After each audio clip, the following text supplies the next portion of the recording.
This is the command window, and this is where you write your codes or computations. And here, whatever you write or generate, it's in the workspace. So, in order to clear the workspace, what you do? You write clear. Okay, so there's a difference between clear and CLC. Clear clears the workspace, but CLC only clears your commands here. It's more like clearing your text or opening a new page. But if you write clear, which is more dangerous, and I do this mistake lots of times, it clears what you did until this point. So be careful. Okay, so A is equal to 2. Now I have A is equal to 2. This is kind of ugly sometimes, because when I write A is equal to 2, it prints you the result in a weird fashion. But sometimes I want to generate a variable, but I don't want to print it. What I do is A is equal to, let's say B is equal to 3, and I use this like in the C. Now it doesn't print. But as you can see, it generates a B variable, and indeed MATLAB always assumes that your variable is a matrix. So it's a one-by-one matrix stored in here. Let's C is equal to 4. Okay, so I have A, B, and C. So I want a function D, and I want to sum A, B, and C. What I do is D is equal to A plus B plus C. Now D is the sum of all three variables. Or I can use sum. I don't know if it will work. Sometimes it works. Sometimes no. Okay. Sum, it doesn't work like this. Okay. So one of the good things about MATLAB is when you do something wrong, it generates a message. Sometimes it's a warning, sometimes it's error. And you can understand what you did wrong here. So it says that sum input must be double, native, default, or something like that. So it didn't like this kind of input. So what we do is we can write help, and help is a MATLAB function. Sum is the function that you want to get help, it gives you the help. Okay, since you do resolution problems, it's kind of ugly, but says that sum only gets one variable, and indeed it should be a matrix. Okay, good. So basically your input should be something like this. So what is this? And we will talk about this.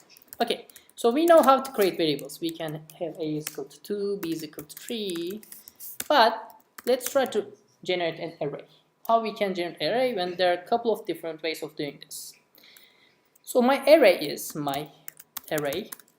Let's assume that it is an array which stores values from 1 to 10 in the order 1 double dot 10. Now it generates an array from 1, 2, 3, 4, 5, 6, 7, 8, 9, 10. This is one way of doing this. Or I can use this. My array is equal to 1, 2.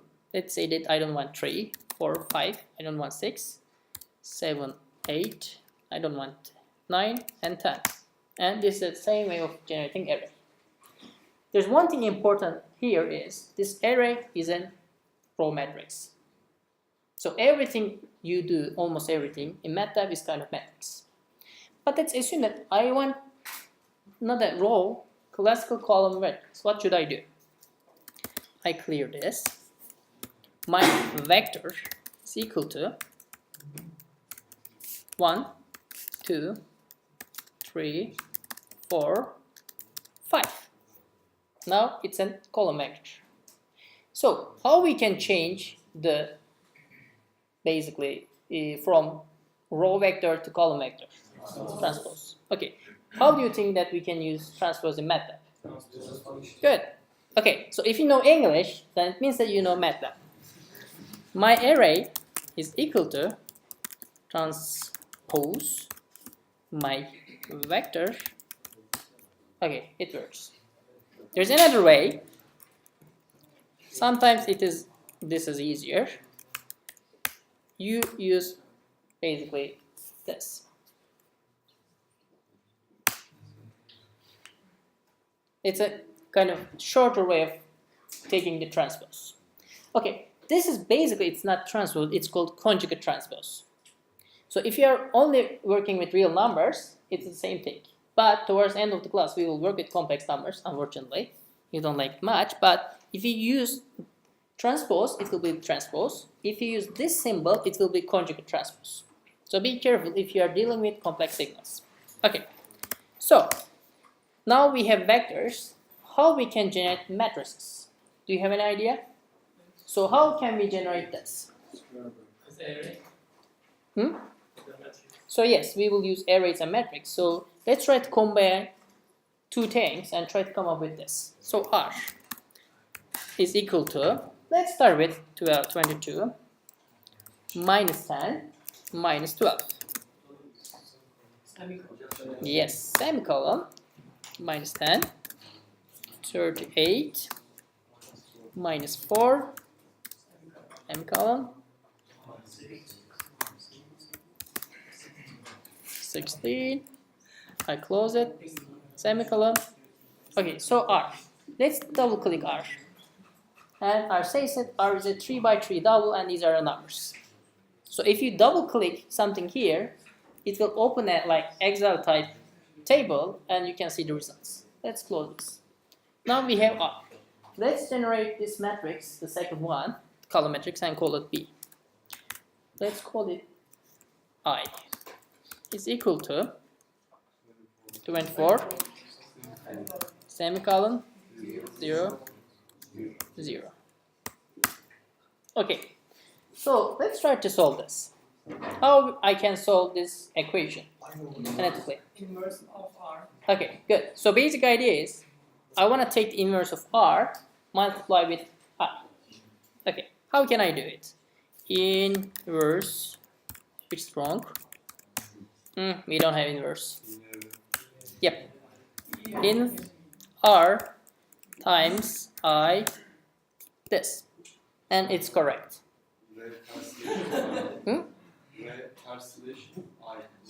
Yes, it works. Good. So this is one way of taking inverse in MATLAB.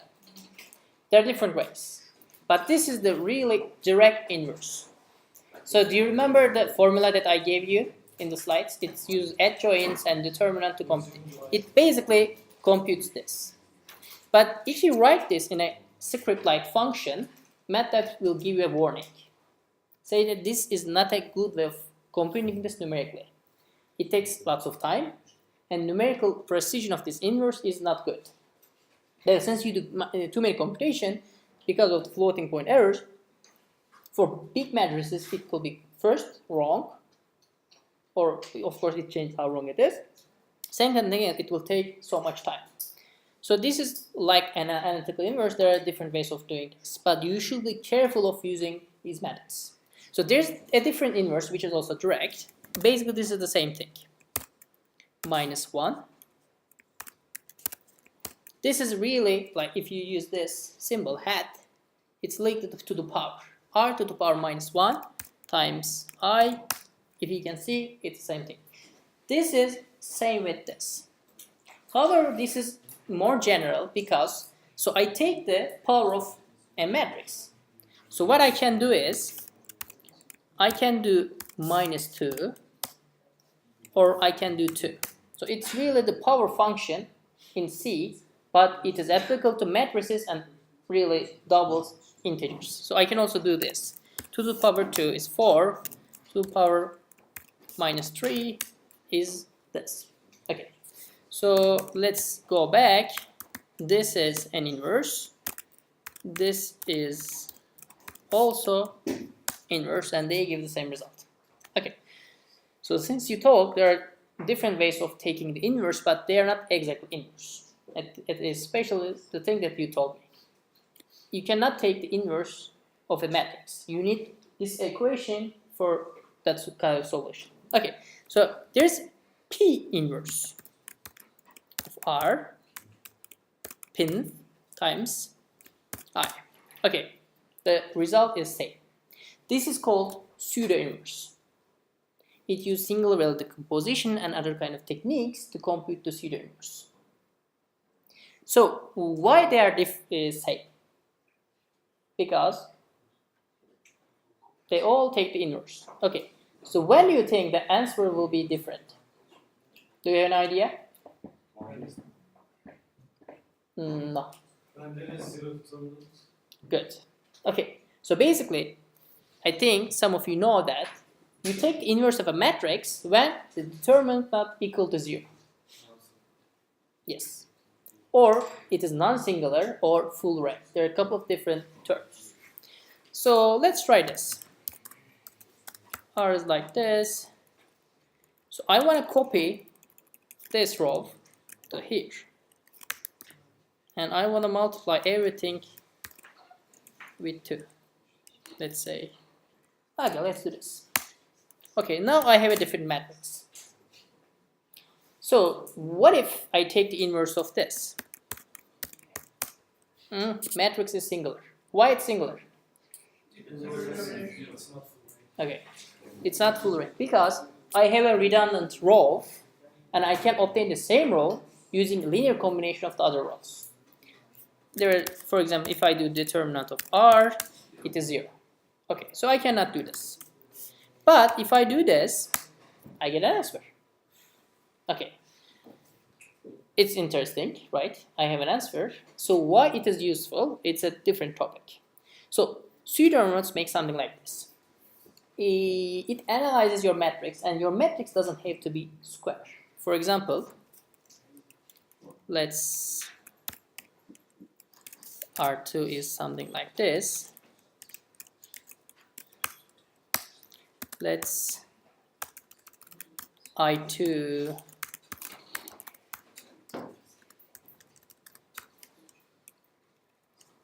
something like this.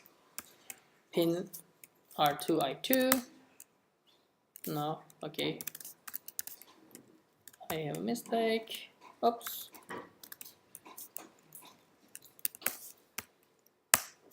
I have an answer. So I have two equations, two unknowns. I solve this and I have 3 variables. But there's something weird going on here. And let me explain the details.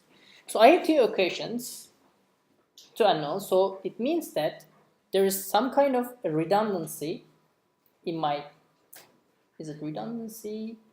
Try unknowns. Okay. So basically, I have overdetermined or underdetermined. What do you think? I don't know what it's called. Let's try to. Okay, this is underdetermined. Okay. So using 3 variables, I want to try to match 2 variables. So there's redundancy. So I have more freedom.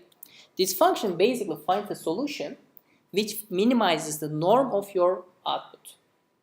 So why it's important? Because I used this, one of my master thesis projects, and I was trying to generate torques to basically run a robotic system. And torques are costly. But I have more torques to control something, so what I use these torques to minimize my total amount of torque. So basically I minimize my energy.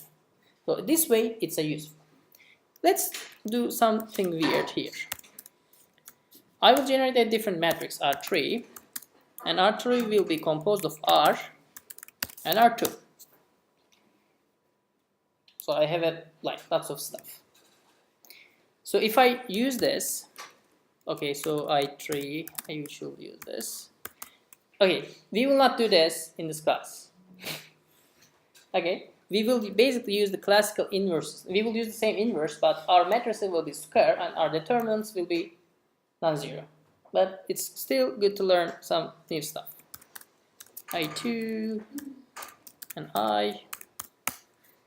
Okay, is it like 1, 2, 3? No. Yes, so I will try to match the number of equations. Okay, so something like this. Okay, so basically pin R3 I2. Okay, so it still finds an answer.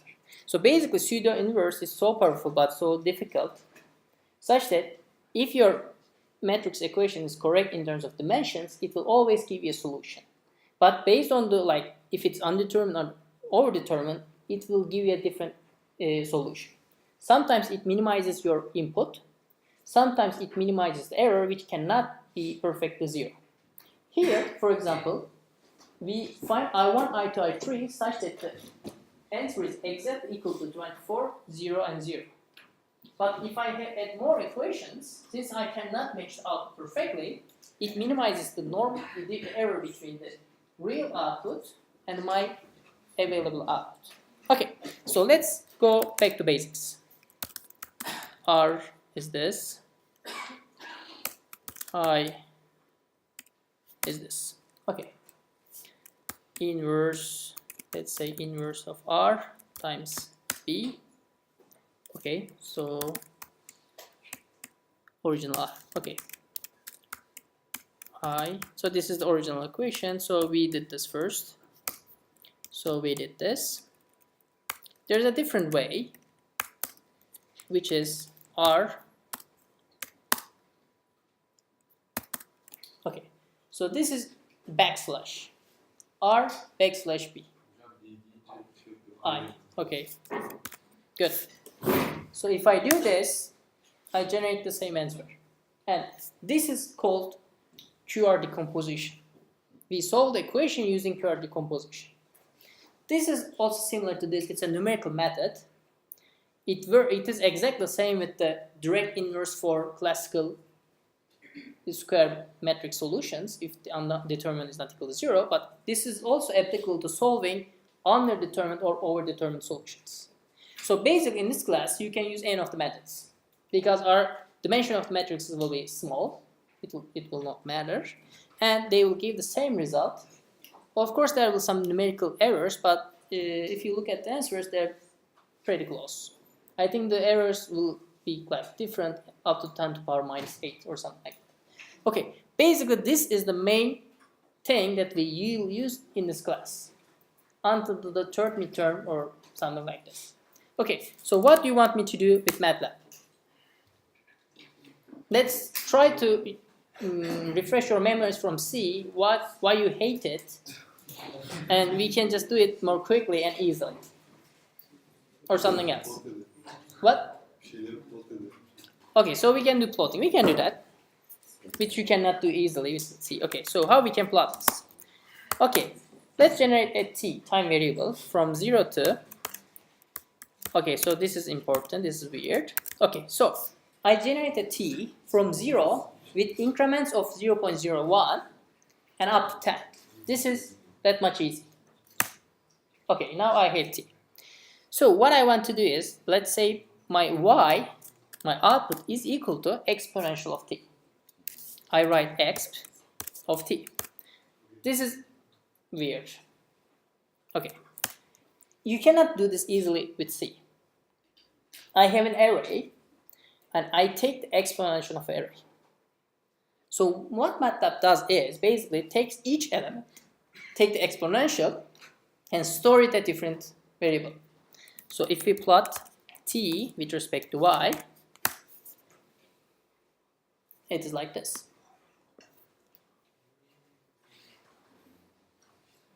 Yep. Okay, good. So it's easy. You can do plotting easily. Okay, so what if I want a different output? I assume that my output is exponential t plus t squared for each t. And now I will get an error first. Y is equal to exp t plus t squared. Okay. But it didn't work.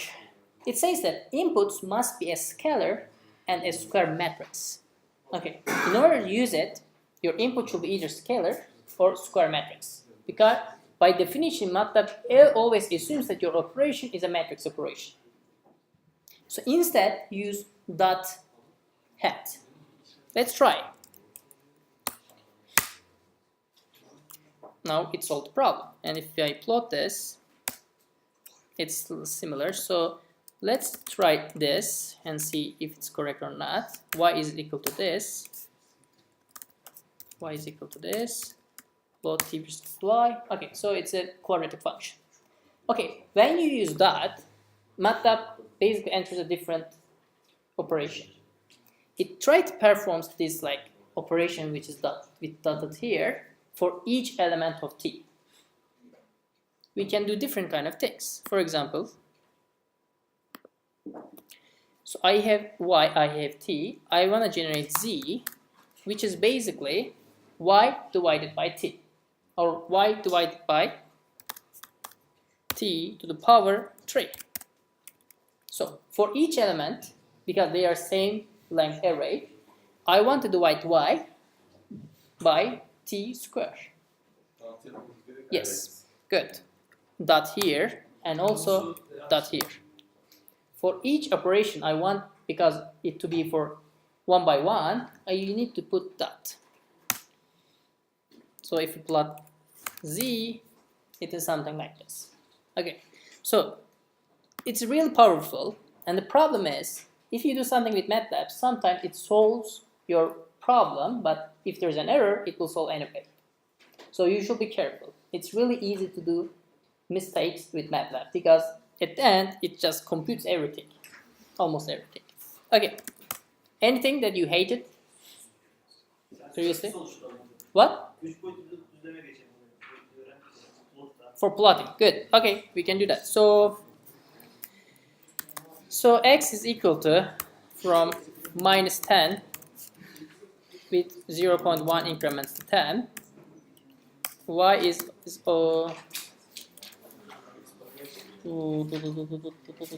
yes. Okay, so I have x. Let's say, assume that y is equal to